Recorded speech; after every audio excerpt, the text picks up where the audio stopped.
सरकारी सेवामा आरक्षणको व्यवस्था हटाउनु पर्ने समावेशी आयोगको निष्कर्ष। मन्त्री र सांसदका सन्तानलाई आरक्षण दिन नहुने लगायत सुझाव। मुलुकको वैदेशिक व्यापारमा निर्यातको हिस्सा बढ्दै तेस्रो देशबाट आयात गरेका सामग्री भारत निर्यात गर्ने प्रवृत्तिका कारण दीर्घकालीन असर पर्ने चिन्ता। नेपालमा कोरोना संक्रमणबाट थप 5 जनाको मृत्यु। पछिल्लो पटक 815 जनामा कोरोना संक्रमण पुष्टि। अमेरिकी सभामुख न्यान्सी पेलोसीको भ्रमणपछि चीनले सैन्य अभ्यास तीव्र बनाएको विरोधमा ताइवानद्वारा सैन्य अभ्यास सुरु। र आगामी पौष 8 देखि चैत्र 4 गतेसम्म ए डिभिजन लिग फुटबल गर्ने एन्फाको निर्णय। नेपाल सुपर लिगको दोस्रो संस्करण असोजमा गर्न आयोजकलाई अनुमति। नमस्कार, कान्तिपुर डायरीका साथमा तुलसी र इन्द्रलक्ष्मी। समाचार अब विस्तारमा। नेपालमा सरकारी सेवामा आरक्षणको विषयलाई लिएर आलोचना भइरहेका बेला राष्ट्रिय समावेशी आयोगले राज्यको आरक्षण व्यवस्था हटाउनु पर्ने सुझाव अघि सारेको छ। कमजोर र पिछडिएका वर्गको सहभागिता सुनिश्चित गर्न सजिलो र प्रभावकारी माध्यमका रूपमा लिएको आरक्षण प्रभावकारी नभएकाले त्यसलाई हटाउनु पर्ने निष्कर्ष आयोगको प्रतिवेदनले औल्याएको हो। आरक्षणबाट अझै पनि पिछडिएको वर्गले लाभ लिन नसकेको भन्दै योग्यता प्रणालीलाई थप व्यवस्थित गर्न सुझाइएको छ। एक रिपोर्ट। आरक्षण नीतिमा सुधारका लागि विभिन्न सुझाव दिँदै राष्ट्रिय समावेशी आयोगले आरक्षणबाट सार्वजनिक सेवा प्रवेश गरेका व्यक्तिको सन्ततिलाई आरक्षण व्यवस्था अन्तर्गत सेवा प्रवेशमा निषेध गर्नुपर्ने सुझाव अघि सारेको छ। त्यस्तै सांसद भएको 1 वर्षभन्दा बढी अवधिमा मन्त्री राज्यमन्त्री भएका बाबुआमाका सन्ततिलाई समेत आरक्षण दिन नहुने सुझाव आइएको छ। त्यस्तै आयोगले तयार पारेको विद्यमान सरकारी सेवामा आरक्षणको प्रभाव अध्ययन प्रतिवेदनमा भनिएको छ। पति वा पत्नी मध्ये एकले वर्षको 2 लाख भन्दा बढी आयकर तिर्ने पेशामा आबद्ध आमा बुवाका सन्ततिलाई पनि आरक्षणमा निषेध गर्नुपर्नेछ। प्रतिवेदनका अनुसार निजामती सेवामा पिछडिएको वर्ग समूह समुदायको प्रतिनिधित्व उल्लेख्य मात्रामा भए पनि प्रतिनिधित्व गरिरहेका वर्गको पनि माथिल्लो वर्गले मात्र लाभ लिइरहेको पाइएको छ। आरक्षणको रूपमा निजामती सेवामा प्रतिनिधित्व गरिरहेको सोही वर्गको तल्लो तहको व्यक्तिको प्रतिनिधित्व भने अझै कमजोर देखिएको छ। प्रतिवेदनबारे जानकारी दिँदै आयोगका अध्यक्ष रामकृष्ण तिमल सेना वर्गहरूको प्रतिनिधित्व हुने देखियो, तर चाहिँ त्यो वर्गको हुने खाने व्यक्ति अथवा अलि पढे लेखेको व्यक्तिको प्रतिनिधित्व चाहिँ हुने भयो, तर त्यो वर्गको एकदम तल्लो लेभलको मान्छेहरूको अझै प्रतिनिधित्व हुन सकेका छैन भन्ने देखिया छ। राष्ट्रिय समावेशी आयोगले 1 वर्ष लगाएर करिब 40,000 निजामती सेवा तथा नेपाल स्वास्थ्य सेवामा आबद्ध कर्मचारीमा गरेको अध्ययन प्रतिवेदनमा आरक्षण अन्तर्गत जुन वर्गलाई लक्षित वर्गमा समावेश गरिएको छ सो वर्ग अबको 1.5 दशकमा नेपालको करिब आधा प्रतिशत जति सरकारी क्षेत्रमा पुग्ने देखाएको छ। त्यस्तै पति वा पत्नी मध्ये एक वा दुवै राष्ट्र संघ लगायत अन्तर्राष्ट्रिय संघ संस्थामा सेवा गरिरहेका व्यक्तिका सन्तानलाई आरक्षण व्यवस्था अन्तर्गत सेवा प्रवेशमा निषेध गर्नुपर्ने प्रतिवेदनको सुझाव छ। प्रतिवेदनमा काठमाडौँ महानगरपालिकामा 2 रोपनी जग्गा वा 5 करोड मूल्यको घर भएका तथा उपमहानगरपालिकामा 4 रोपनी जग्गा वा 4 करोड मूल्यको घर भएका र नगरपालिकामा 5 रोपनी जग्गा वा 3 करोड रुपैयाँ भन्दा बढी मूल्यको घर भएका आमा बुवाका सन्ततिलाई आरक्षण दिन नहुने सुझाव आयोगले दिएको छ। विगत 14 वर्षदेखि सरकारी क्षेत्रमा अवलम्बन गरिएको आरक्षण व्यवस्थालाई परिवर्तन गरी सरकारी सेवामा योग्यता प्रणाली थप प्रभावकारी बनाउन प्रतिवेदन मार्फत सुझाव दिएको छ। आरक्षण व्यवस्थालाई अल्पकालीन व्यवस्थाको रूपमा ग्रहण गरी आरक्षणको यथाशीघ्र अन्त्य गर्न सुझाव दिएको आयोगका सदस्य हरिदत्त जोशीले जानकारी दिए। उनले भने आरक्षण व्यवस्थालाई अल्पकालीन व्यवस्थाको रूपमा ग्रहण गरी यथाशीघ्र छिटो आरक्षणको अन्त्य गर्ने, आरक्षणबाट प्रवेश गरेकाहरूलाई अन्य शहरमा तालिम दिने र यिनीहरूलाई प्रतिस्पर्धा बनाएर क्षमता विकासको कार्यक्रमलाई चाहिँ सबल बनाउने, आन्तरिक प्रतिस्पर्धा बढाएको व्यवस्था रहेकोमा आरक्षण व्यवस्थालाई एक स्टेप चाहिँ आरक्षणमा गइसकेपछि आन्तरिक प्रतिस्पर्धामा पनि आरक्षण हुनु हुँदैन। त्यसको लागि चाहिँ उनीहरू आफै केटेबल हुनुपर्छ भन्ने मान्यता चाहिँ हामीले विकास गर्नुपर्छ भन्ने कुरो चाहिँ हामीले यसमा चाहिँ सिफारिस गरेका छौँ। मुस्ताङ, मनाङ र रसुवा जिल्लाबाट निजामती सेवामा सबैभन्दा कम प्रतिनिधित्व भएको देखिएको छ। यस्तै तराईका झापा, मोरङ, रूपन्देही बाहेकका उच्च पहाडी वा हिमाली जिल्लाहरूमा दरखास्त र उम्मेद्वार सिफारिस दुवैमा महिला पुरुष अनुपात पहाडी जिल्लाहरूको भन्दा निकै कम प्रतिनिधित्व देखिएको छ। आरक्षणबाट प्रवेश गरेकाहरूलाई अन्य सरह तालिम दिने व्यवस्थाको साथै थप तालिम र क्षमता विकासको कार्यक्रम पनि सञ्चालन गर्न सुझाव दिएको छ। बढुवाको कुनै पनि गतिविधिमा आरक्षणको व्यवस्था समावेश गर्न नहुने जनाइएको छ। प्रतिवेदन मार्फत के सुझाव दिएको छ त? प्रतिवेदनबारे जानकारी दिँदै आयोगका अर्का सदस्य विष्णुमाया ओझा एउटै मान्छेले पटक पटक सुविधा लिएर प्रमोसन हुँदै हुँदै लिँदाखेरि उसको छोराले लिने भयो, छोरीले लिने भयो, तर अर्को वर्गले पाउने भएन। त्यो हुनाले गर्दाखेरि यसमा चाहिँ रिभ्यू गर्नुपर्ने, नीतिगत रूपमै यो पुनरावलोकन गर्नुपर्ने कुराहरू चाहिँ यसले देखाएको छ। आरक्षणका समूह मध्ये महिलाको समूहमा खासै समस्या नभए पनि थरको आधारमा आरक्षणको व्यवस्था गर्न थरलाई उल्टाउने जोखिम बढेको पनि प्रतिवेदनमा भनिएको छ। सरकारी सेवामा सञ्चालन भएको आरक्षण व्यवस्थाले विभिन्न किसिमका विभेद सृजना गरेको भन्दै भविष्यमा यसले पार्ने थप जटिलताप्रति आयोगले ध्यान आकर्षण गराएको हो। रेडियो कान्तिपुरका लागि तुलसी अरियाल।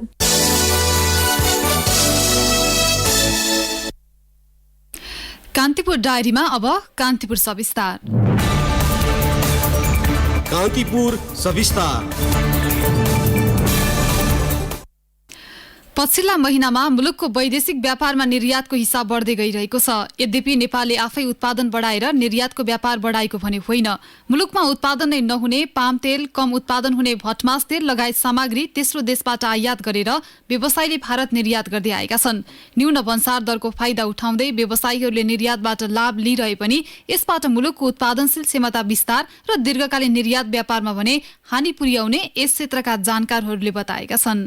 भन्सार विभागको तथ्याङ्क अनुसार गत आर्थिक वर्षमा कुल 2 खर्ब रुपियाँको निर्यात हुँदा मुलुकमा व्यावसायिक खेती नै नहुने पाम तेलको हिस्सा 41 अर्ब 5 करोड रुपियाँ छ। यो नेपालले वर्षभरि गरेको कुल निर्यातको 20% भन्दा धेरै अंश हो। इन्डोनेसिया र मलेसियाबाट पाम तेलको कच्चा पदार्थ आयात गरेर प्रशोधन गरी व्यवसायीहरूले भारत पठाउँदै आएका छन्। आन्तरिक उत्पादनले माग धान्न नसकेर ठूलो परिमाणमा भटमासको तेल आयात हुँदै आइरहेका बेला सोही वस्तु निर्यात गर्ने वस्तुको पहिलो नम्बरमा छ भन्दा अचम्म लाग्न सक्छ, तर यो वास्तविकता हो। गत आर्थिक वर्षमा मात्र 48 अर्ब 12 करोड रुपियाँ बढीको भटमासको तेल निर्यात भएको विभागको तथ्याङ्क छ। कृषि तथा पशुपक्षी विकास मन्त्रालयका अनुसार आर्थिक वर्ष 2077-78 मा मुलुकमा 30,600 टन भटमास उत्पादन भएको थियो। आन्तरिक उत्पादनले माग धान्न नसक्दा मुलुकले वार्षिक 12 अर्ब बढी मूल्यको भटमास आयात गर्छ। तर अर्जेन्टिना, ब्राजिल लगायतका मुलुकबाट आयात गरेर नेपालको बाटो हुँदै तेस्रो मुलुकमा सो तेल पुग्छ। यस्तै गत आर्थिक वर्षमा नेपालले 4 अर्ब 52 करोडको सूर्यमुखी तेलको निर्यात गरेको सरकारी आँकडा छ। मुलुकबाट हुने कुल निर्यात मध्ये आधा हिस्सा विदेशबाट आयात गरी प्रशोधन गरी पठाइने वस्तुहरूले ओगटेको छ। यसरी गरिएको निर्यातले सीमित व्यक्तिलाई फाइदा पुग्ने भए पनि उत्पादकत्व वृद्धि हुने क्षेत्रमा लगानी नआउने जोखिम देखिएको बताउँछन् South Asia Watch on trade economics and environment साउथीका अध्यक्ष पोषराज पाण्डे। अरू क्षेत्रमा भन्दा, अरू उद्योगमा भन्दा यस्तो खाले काममा चाहिँ रेट अफ रिटर्न चाहिँ बढी भयो भनेदेखि त हामीहरूसँग जुन लिमिटेड रिसोर्सेस हो त्यो रिसोर्सेस त यस्तो क्षेत्रमा चाहिँ आउने भयो के इन्भेस्टमेन्ट हामी यस्ता यस्ता काममा चाहिँ गर्ने भयो। अनि जबकि हामीहरूको लङ टर्ममा बेनिफिट हुने क्षेत्रमा चाहिँ हामीहरूको लगानी नै नहुने भयो। त्यसले गर्दाखेरि यसको डरलाग्दो इम्प्याक्ट भनेको जुन चाहिँ इकोनोमी भित्रमा जुन चाहिँ रिसोर्सलाई मोबिलाइज गर्ने जुन इन्सेन्टिभ चाहिँ छ नि त्यो स्ट्रक्चरलाई नै यसले बिगार्यो के। पाम र भटमासको तेल आयात गरेर भारत पठाइनुको मुख्य कारण हो भन्सार दरको अन्तर। दक्षिण एसियाली स्वतन्त्र व्यापार क्षेत्र साफ्टा सम्झौता अनुसार नेपाल सहितका देशबाट निर्यात हुने कृषिजन्य वस्तुमा भन्सार महसुल न्यून छ। त्यसको फाइदा नेपाली व्यवसायीले उठाएका हुन्। प्रत्यक्ष रूपमा व्यापारीहरूले फाइदा लिइरहँदा नेपालको निर्यात व्यापारमा भने जोखिम हुन सक्ने विज्ञहरू बताउँछन्। अल्पकालीन लाभ लिन गरिएको यस्तो व्यवसाय दीर्घकालसम्म नटिक्ने र भारतले सानो नीतिगत परिवर्तन गर्ने बित्तिकै निकासी नै रोकिन सक्ने बताउँछन् पूर्व वाणिज्य सचिव पुरुषोत्तम ओझा। बाहिरबाट आएका वस्तुहरूको सामान्य प्रशोधन गरेर निकासी गर्दाखेरिमा चाहिँ सरकारी राजस्वमा चाहिँ केही मात्रामा त्यसले कन्ट्रिब्युसन गर्ला, तथापि इम्प्लोइमेन्ट जेनेरेसन गर्ने कुरामा चाहिँ त्यसले तात्विक रूपमा असर पार्दैन र त्यसले चाहिँ खास आम जनतालाई फाइदा पुग्ने भन्दा पनि केही सीमित व्यक्तिहरूलाई मात्रै फाइदा पुग्ने हुन्छ होइन। त्यसैले त्यस किसिमको निकासीको चाहिँ एउटा त दिगोपन पनि रहँदैन। किन भन्नु होला भने जब तेस्रो मुलुकको सामान चाहिँ ड्युटी प्रेफरेन्सेसका आधारमा अथवा ड्युटी आर्बिट्राजका आधारमा निकासी गर्दाखेरिमा चाहिँ भोलि त्यो एक किसिमको भोलाटाइल हुन्छ त्यो प्रोडक्टहरू ड्युटी चाहिँ डेस्टिनेसन मार्केटमा घटाइदिएको खण्डमा चाहिँ त्यो वस्तुको चाहिँ निकासी हुन सक्दैन। मुलुकभित्रै उत्पादन हुने गलैँचा, तयारी पोसाक, जुट लगायतका वस्तुहरूको निर्यात पनि अपेक्षित बन्न सकेको छैन। गत आर्थिक वर्षमा 7 अर्ब 71 करोडको उनी गलैँचा र 5 अर्ब 76 करोडको तयारी पोसाकको निर्यात भएको विभागको तथ्याङ्क छ। भारत, पाकिस्तान, अफगानिस्तान लगायतका मुलुकको तुलनामा नेपाली गलैँचा महँगो भएकाले अन्तर्राष्ट्रिय बजारमा प्रतिस्पर्धा गर्न नसकिएको नेपाल गलैँचा उत्पादक तथा निकासीकर्ता संघका वरिष्ठ उपाध्यक्ष तेन्जिङ शेर्पा बताउँछन्। हाम्रो सबभन्दा कमी कमजोरी भनेको हाम्रो नेपाली प्रडक्ट एकदमै महँगो छ। छिमेकी राष्ट्रहरूको तुलनामा हामीलाई प्रतिस्पर्धा गर्न गाह्रो भइरहेछ। अब यो महँगीलाई कम गर्नुको लागि राज्यबाट हामीले सहयोगको अपेक्षा गरिरहेछौँ। छिमेकी राष्ट्रमा चाहिँ निर्यात बापत जुन अनुदानहरू चाहिँ डबल डिजिटमा दिइरहेको अवस्था छ भने हामीले अहिले पनि त्यो पाउन सकेका छैनौँ, धेरै कम छ। त्यसपछि आएर कच्चा पदार्थ भन्नु उनमा हामीले जुन सहयोग पाएका छौँ,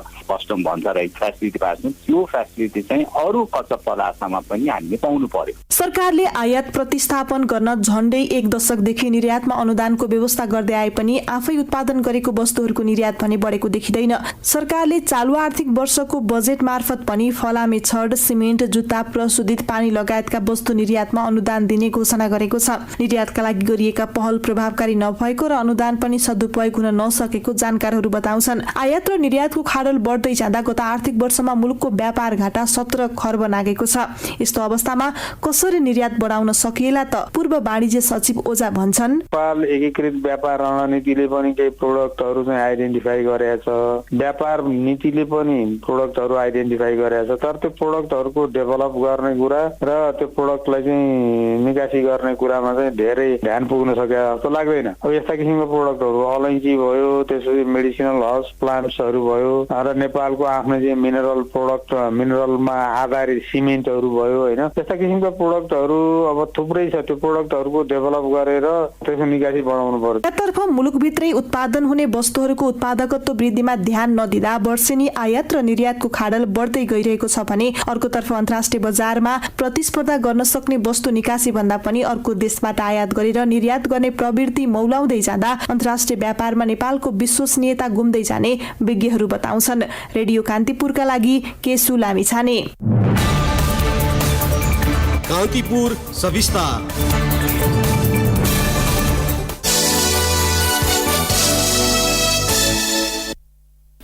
कान्तिपुर डायरीमा अब ब्रेकको पालो। ब्रेकपछि अब बाँकी प्रसङ्ग। नेपालमा पछिल्लो पटक कोरोना संक्रमणबाट थप 5 जनाको मृत्यु भएको छ। स्वास्थ्य तथा जनसङ्ख्या मन्त्रालयका अनुसार पछिल्लो पटक 815 जनामा कोरोना संक्रमण पुष्टि भएको छ। 4534 जनामा गरेको नमुना परीक्षणबाट सो संख्यामा संक्रमण पुष्टि भएको हो। यो सँगै सक्रिय संक्रमित 5869 जना रहेको मन्त्रालयले जनाएको छ। मुलुकभर 476 जना कोरोना संक्रमण मुक्त भएका छन्। सत्तारूढ गठबन्धनको कार्यदलले सिट बाँडफाँडको मोडालिटी केही दिनभित्र टुङ्गो लगाउने तयारी गरेको छ। कार्यदलको आजको बैठकमा 5 दलीय गठबन्धनका दलहरूबीच सिट बाँडफाँडका लागि सैद्धान्तिक आधार तयार पार्दै मोडालिटी बनाउने सहमति गरिएको नेताहरूले बताएका छन्। बैठकपछि कार्यदल सदस्य माओवादी केन्द्रका नेता देव गुरुङले सिट बाँडफाँडका लागि आफूहरू सैद्धान्तिक सहमति नजिक पुगेको जानकारी दिनुभयो। आज भएको छलफलका आधारमा पार्टीभित्र आन्तरिक परामर्श गरी सिटको विषय मिलाउने गृह कार्य भएको गुरुङको भनाइ छ। कार्यदलका सदस्य सचिव केशवराज जोशीले अर्को बैठक आगामी सोमबार बस्ने तय भएको जानकारी दिनुभयो। आगामी निर्वाचनका लागि एमाले वरिष्ठ उपाध्यक्ष ईश्वर पोखरेलको नेतृत्वमा चुनावी घोषणापत्र मस्यौदा समिति गठन गरेको छ। एमाले सचिवालयको बैठकले 8 सदस्यीय घोषणापत्र मस्यौदा समिति गठन गरेको हो। समितिमा उपाध्यक्षहरू अष्टलक्ष्मी साक्य, रामबहादुर थापा, विष्णु पौडेल, महासचिव शङ्कर पोखरेल र उपमहासचिवहरू प्रदीप गेवाली र विष्णु रिमाल सदस्य रहेको प्रचार विभाग प्रमुख पृथ्वी सुब्बा गुरुङले जानकारी दिनुभयो। त्यस्तै अध्यक्ष केपी शर्मा ओलीको नेतृत्वमा निर्वाचन परिचालन कमिटी पनि गठन गरिएको एमालेले जनाएको छ।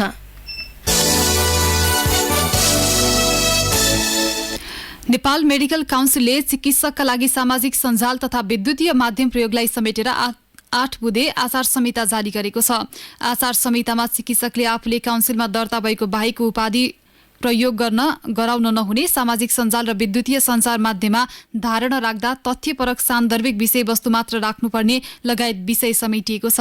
त्यस्तै सहकर्मी चिकित्सकहरूलाई अनुचित शब्द प्रयोग गर्न, गाली गलौज गर्न तथा त्यस्ता शब्दले सम्बोधन गर्न नपाइने काउन्सिलले जनाएको छ। कुनै पनि चिकित्सकले आफ्नो पदीय वा पेशागत मर्यादा विपरीतका अभिव्यक्ति सम्प्रेषण गर्न समेत आचार संहिताले रोक लगाएको छ। नेपालमा पछिल्लो समय कलहका कारणले परिवार नै सखाप हुने गरी आपराधिक घटना हुन थालेका छन्। त्यस्ता घटना हुनुमा बदलिदो सामाजिक संरचना, गरिबी, वैदेशिक रोजगारीले ल्याएका विचलन लगायतलाई मुख्य कारण मानिएको छ। एक रिपोर्ट। साउनको दोस्रो साता चितवनको भरतपुर महानगरपालिकाका 43 वर्षीय कृष्ण प्रसाद आचार्यले घरैसी विवाद हुँदा 35 वर्षीय श्रीमती रुष्मा आचार्य घिमिरेलाई गम्भीर घाइते बनाएका थिए। उनको उपचारको क्रममा पुरानो मेडिकल कलेज भरतपुरमा मृत्यु भयो। घरको 3 तल्ला माथिबाट हाम फालेर भाग्न खोज्दा आफै घाइते बनेका कृष्णको सोही मेडिकल कलेजमा उपचारका क्रममा मृत्यु भयो। कृष्ण प्रसाद वैदेशिक रोजगारीबाट 1.5 महिना अघि मात्रै फर्किएका थिए। विदेशबाट फर्किएदेखि रुष्मा र कृष्ण बीच विवाद भएको प्रहरीको अनुसन्धानले देखाएको छ। यो एक प्रतिनिधिमूलक घटना मात्र हो। पछिल्लो समय पारिवारिक बेमेलका कारण हत्या र आत्महत्याका घटनामा वृद्धि हुन थालेका छन्। त्यस्ता घटना हुनुको कारणबारे प्रहरी प्रवक्ता टेक प्रसाद राई भन्छन्, टाढा भइसकेपछि कोलोजनेसन कम बनिएको सामाजिक सञ्जालको प्रयोग गरेर गर्छौं, तर सामाजिक सञ्जाल आफ्नो परिवारभित्र मात्रै गरेर हुन्थ्यो, तर अन्य मान्छेसँग पनि गर्ने। त्यसपछि त्यसको एउटा प्रभाव पनि देखिन्छ। जब चाहिँ परिवार फर्केर आइसकेपछि हुन्छ नि सोसाइटी, हाम्रो सोसाइटी भनेको खालि चाहिँ अर्काको चर्चा गर्ने खालको पनि देखिन्छ कि। गत साता काठमाडौँको तारकेश्वर नगरपालिका 2 पदमशालामा बस्दै आएका 41 वर्षीय दिनेश पाण्डेले श्रीमती र 2 सन्तानको हत्यापछि आत्महत्या गरेपछि पारिवारिक विवादका कारण उत्पन्न गम्भीर घटनालाई सतहमा ल्याएको छ। 12 वर्ष कुवेत बसेर केही वर्ष अघि मात्रै फर्किएका दिनेश र उनकी श्रीमती सुनिता बीचको सम्बन्धको विवादले सो घटना निम्त्याएको प्रहरीको निष्कर्ष छ। वैदेशिक रोजगारीका कारण परिवारमा आएको विवाद र विचलनले समेत यस्तो घटना बढाएको देखिन्छ। पारिवारिक कलहले अन्तिममा अपराधको बाटो लिने गरेको मनोविद करुण कुँवरको भनाइ छ। शंका उपशंका चाहिँ धेरै गर्ने हैन, अनि प्रश्नहरू धेरै हुने, त्यसले गर्दाखेरि चाहिँ झैझगडाहरू बढी हुने र त्यो झैझगडाले गर्दाखेरि चाहिँ धेरै ठुलो हिंसा हुने, हिंसा चाहिँ अब जघन्य अपराधहरूमा पनि परिणत हुने चाहिँ पाइन्छ। तथ्याङ्कका अनुसार विश्वभर 1 वर्षमा मृत्यु हुने मानिस मध्ये 1.5% अर्थात् 7 लाखको मृत्युको कारण आत्महत्या हुने गर्दछ। अहिलेसम्मको तथ्याङ्क हेर्दा विश्वमा प्रत्येक 40 सेकेन्डमा 1 जनाले आत्महत्या गर्ने प्रयास गर्दछन् भने प्रत्येक 3 मिनेटमा 1 जनाले आत्महत्या गर्दछन्। आर्थिक वर्ष 2077-78 मा नेपालमा 60,141 आत्महत्या भएको प्रहरीको तथ्याङ्कमा उल्लेख छ। नेपालमा बढ्दै गएको आत्महत्याको प्रवृत्ति बारे मनोविद पदम प्रसाद घिमिरे भन्छन्, परिवारभित्र हत्या गरिसकेपछि उसले त्यो कुरालाई सहन गर्न सक्दैन र समाजको अगाडि उसले के उत्तर दिने, त्यसको जवाफविहीन भएर अस्तित्वविहीन भएर बस्नु भन्दा आत्महत्या नै गर्नु बेस हुन्छ भन्ने उसको चाहिँ ठम्याइ हुन्छ। सामाजिक परिवेशमा आएको परिवर्तनसँगै यसले निम्त्याएका समस्या र विकृति तथा व्यक्ति स्वयंमा आउने विचलनले अपराधका घटना बढाएको समाजशास्त्रीहरूको भनाइ छ। पारिवारिक सम्बन्धहरू खुकुलो हुँदै जाने र व्यक्ति आफै विचलित हुने अवस्था लगायतको आपराधिक घटना हुने गरेको समाजशास्त्री डाक्टर टीकाराम गौतमको भनाइ छ। पूर्ण नयाँ खाले संरचनामा नगइसकेको, पुरानोले काम नगरे त्यस्तो स्थितिमा चाहिँ यो विचलनका घटनाहरू धेरै देखिन्छन्। विज्ञहरूका अनुसार बदलिँदो जीवनशैली, सामाजिक संरचना अनि कतिपय अवस्थामा आर्थिक समस्याले निम्त्याउने तनाव र विवादका कारण आफ्नै परिवारका सदस्यको हत्या हुने घटना बढ्न थालेको हो। त्यसैले व्यक्ति विशेषमा देखा पर्ने तनाव र विचलनलाई प्रभावित पार्ने सामाजिक समस्या समाधान गर्न आवश्यक देखिन्छ। रेडियो कान्तिपुरका लागि सरिता थारू। कान्तिपुर डायरीमा अब अछाम डायरीको पालो। अछाम डायरीबाट मेनुका ढुङ्गानाको नमस्कार। 2 वर्ष अघि अछामको साँफेबगर नगरपालिका 3 सिद्धेश्वरकी 20 वर्षीय पार्वती बुढा रावतको छाउगोठमा निस्सासिएर मृत्यु भयो। तत्कालीन समयमा गृह मन्त्रालयले छाउपडी कुप्रथा मान्ने सुदूरपश्चिम र कर्णाली प्रदेशका 19 जिल्लामा परिपत्र गर्यो। परिपत्रमा निर्देशन थियो छाउकोट भत्काउनु, जनचेतना जगाउनु र अटेर गर्नेलाई कानुनी कारबाही गराउनु। सोही निर्देशन अनुसार पार्वतीका जेठाजुलाई प्रहरीले पक्राउ गर्यो र कानुनी कारबाही अगाडि बढायो। मन्त्रालयको परिपत्र अनुसार जिल्ला प्रहरी कार्यालय अछामले तत्कालीन समयमा जिल्लाका 91 वडाका प्रत्येक टोलमा छाउगोठ भत्काउने अभियान सञ्चालन गरेको थियो। स्थानीय जनप्रतिनिधि, प्रहरी र स्थानीयको संलग्नतामा अछाममा 10,000 भन्दा बढी छाउगोठ भत्काइएका थिए, तर अभियान फेरि रोकिएको छ। अहिले न त प्रहरी प्रशासन र स्थानीय तहले छाउगोठ भत्काउने र अनुगमन गर्ने काम गरे, न त स्थानीय आफैले अभियानलाई निरन्तरता दिए। कोरोना भाइरसको संक्रमण, स्थानीय निर्वाचन लगायतका कारणले अभियानमा प्रभाव परेको प्रमुख जिल्ला अधिकारी विश्वराज मरासेनीले बताए। कैलालीको टिकापुरबाट डोटी अछाम बाजुरा र बझाङको उत्तरी सीमा उरै भन्ज्याङ ताक्लाकोट सीमा नाका जोड्ने सेती लोकमार्ग निर्माण सुरु भएको 12 वर्षसम्म पनि 130 किलोमिटर मात्र ट्र्याक खुलेको छ। आर्थिक वर्ष 2065-66 बाट सुरु भएको सेती लोकमार्ग भारत र चीनको सीमा जोड्ने छोटो सडक मार्ग पनि हो। सरकारले सेती लोकमार्गलाई उच्च प्राथमिकतामा राखी पर्याप्त बजेट विनियोजन नगर्दा निर्माण अधुरै रहेको सरकारवालाले बताएका छन्। अछामका धेरै जसो स्वास्थ्य संस्थामा छोराछोरी डोर्याएर अस्पताल आउने अभिभावकको संख्या वृद्धि भएको छ। मौसम परिवर्तनको बेला बालबालिकाको स्वास्थ्यमा धेरै ख्याल गर्नुपर्ने जिल्ला अस्पताल अछामकी प्रमुख मेडिकल सुपरिन्टेन्डेन्ट डाक्टर सोनाली बास्कोटाले बताइन्। ओपीडी र इमर्जेन्सीमा अहिले एक दिनमा 25 देखि 50 जना बालबालिका मात्रै जिल्ला अस्पतालमा बिरामी भएर आउने गरेका छन्।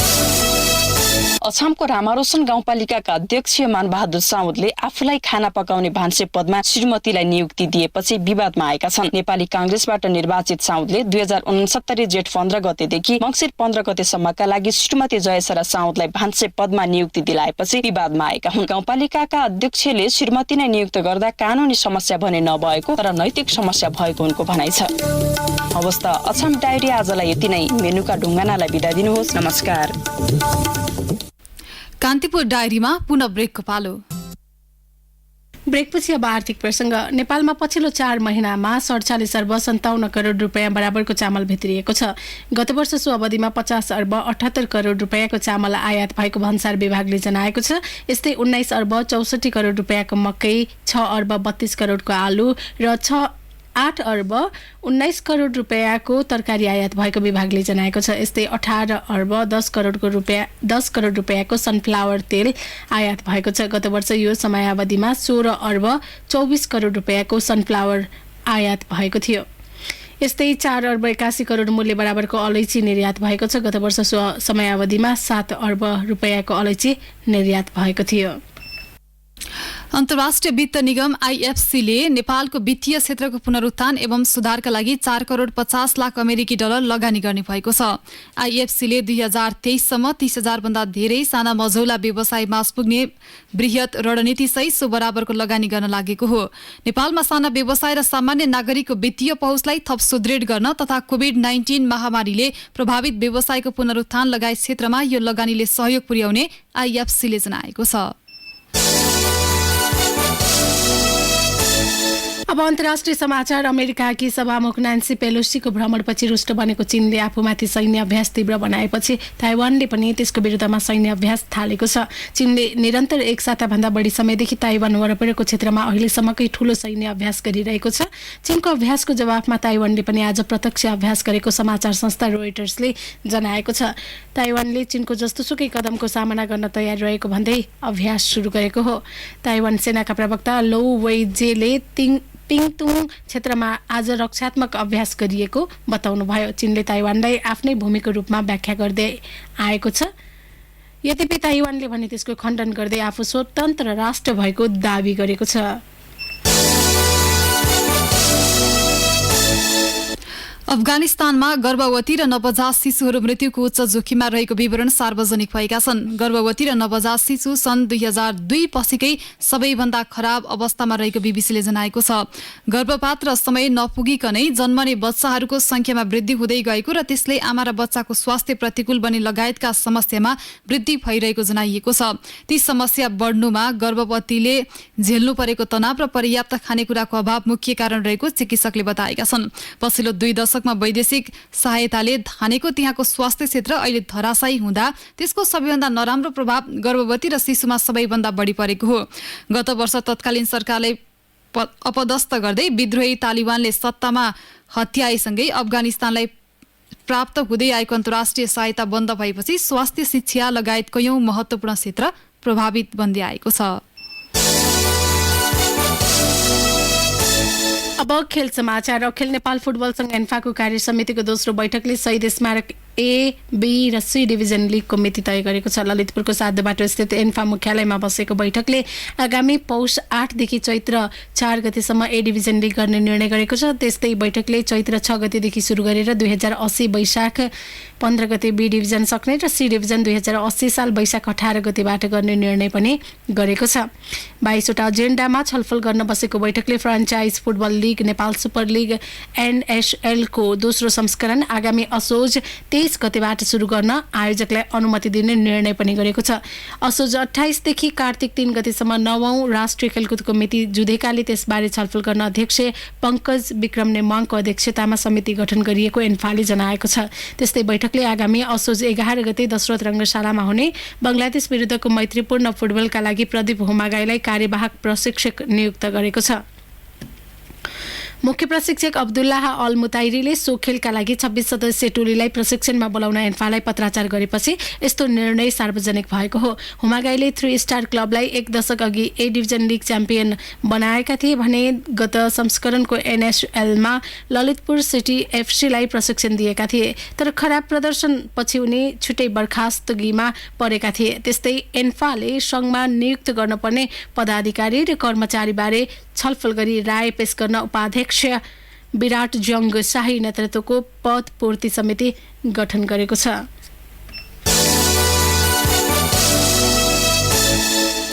नेपाली राष्ट्रिय क्रिकेट टोलीका मुख्य प्रशिक्षक मनोज प्रभाकर पर्सि शनिबार नेपाल आइपुग्ने भएका छन्। मुख्य प्रशिक्षक प्रभाकर पर्सि साँझ नेपाल आइपुग्ने नेपाल क्रिकेट संघ क्यानका कार्यवाहक सचिव प्रशान्त मल्लले जानकारी दिए। प्रभाकरको प्रशिक्षणमा नेपालले अर्को महिना केन्यासँग 5 टी20 अन्तर्राष्ट्रिय र 3 एक दिवसीय सिरिज खेल्नेछ। त्यसका लागि क्यानले सन्दीप लामिसानेको कप्तानीमा 16 सदस्यीय टोलीको घोषणा गरिसकेको छ। मुख्य प्रशिक्षक प्रभाकर नेपाल आएपछि टोलीले केन्या विरुद्धको खेलका लागि तयारी सुरु गर्ने मल्लले बताए। नेपालले केन्यासँग भदौ 9 देखि 14 सम्म टी20 सिरिज खेल्नेछ भने भदौ 17 देखि 20 सम्म ओडीआई सिरिज खेल्ने तालिका छ। दुवै सिरिज केन्याको घरेलु मैदानमा हुनेछ। हवस् त यिनै प्रसङ्गसँगै कान्तिपुर डायरीका आजका हाम्रा सम्पूर्ण बुलेटिन यही सकिएका छन्। भोलि बिहान नियमित बुलेटिनका साथमा उपस्थित हुनेछौँ। तबसम्मलाई तुलसी र इन्द्रलक्ष्मी बिदा हुन्छौँ। नमस्कार, शुभरात्रि।